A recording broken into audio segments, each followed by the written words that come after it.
That was beautiful, and it's really humbling to be following that up because I'm actually here to deliver very brief remarks, and not my own remarks. They're for a friend. I'm Kathy Keane, and I chair the Department of Classics, and my involvement in this is really quite last minute. But I'm very honored to be here as a proxy for a very good friend of the Classics Department and of Bill Gass, and that's John Biggs, who was Vice Chancellor for Administration and Finance at the university, and who remained good friends with Bill Gass. John wrote some remarks with a dual purpose. He was invited to supply some comment for this event because he couldn't be in town today.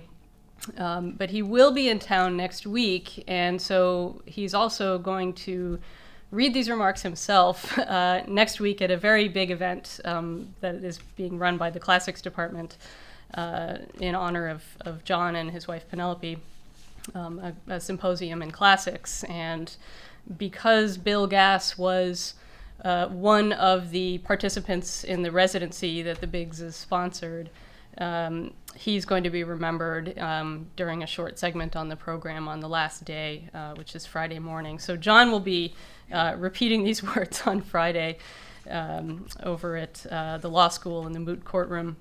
But he thought I was worthy to read for him today.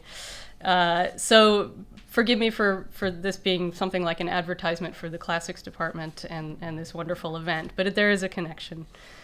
So John says, Bill Gass personally supported many of the Washington University Classics residencies sponsored by our family over the last 28 years. They started in 1990.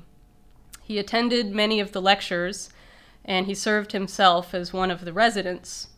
The university invited distinguished classics professors to come to the university for a one-week residency. The invitees were chosen by our classicists, mostly professors, but also professors of classics, but also from related disciplines. Those invited were Greek and Roman authorities in all disciplines, from philologists and historians to archaeologists. One of the greatest benefits to our family was the chance to know Bill and Mary Gass. In spite of Bill's eminence, he was always open and friendly. When we had Bill and Mary at the head table of the closing dinner with the lecturer and Chancellor Danforth, it made for memorable evenings.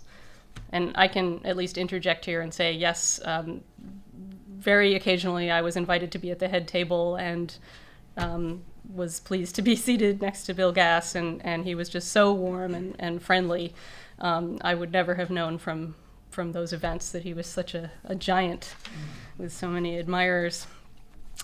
So in one year we asked Bill to be the resident, and that was kind of a special year. He was a bit of an anomaly, but he was a wonderful resident. He gave 3 elegant and memorable talks on Plato, which he later published in his widely admired essays, Life Sentences. John has an anecdote that he's very interested in sharing that really tickled him. In Bill's resident essay on Plato's forms, he referred to a sect of Hicobites, and I think that's how it's to be pronounced. I Googled Hicobites, says John, and learned only that the word appeared in an essay by Bill Gass. When I later asked Bill what it referred to, he responded, I have no idea. I saw the word somewhere, I liked it, and jotted it down for future use, and it fit my explanation of Plato's forms. So this seems to be a well-chosen anecdote on John's part. Okay. He concludes, Bill brought great distinction to Washington University in many ways. Those of us who came to know him looked forward eagerly to his analysis, which was invariably wise, elegant, full of wit and charm. With these, he wove in surprising insights from his wide reading and scholarship. Thank you.